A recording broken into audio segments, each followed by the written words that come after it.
mai kallo kamar yadda kake kalla, wannan dai Hamisu Breaker ne, a gefensa kuma Sadiya Adam ce.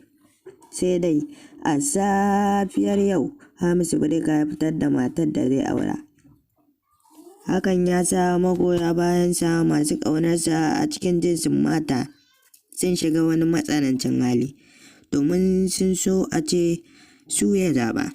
Sai dai ba mu san dalilin da ya sa Hamisu Breaker ya zaɓi Sadiya Adam da ta zama matarsa ba, sai dai an ce ƙauna ta yi tsiro. To, dole dai haka za a haƙura, domin shi Hamisu Breaker mutum ne mai ra'ayin kansa. Hakan ne ya sa yana cewa ya zaɓi Sadiya Adam ya fito ya faɗa duniya har suka irin wannan hoton, domin ya bayyana ma abotansa cewa shi fa ita yake so.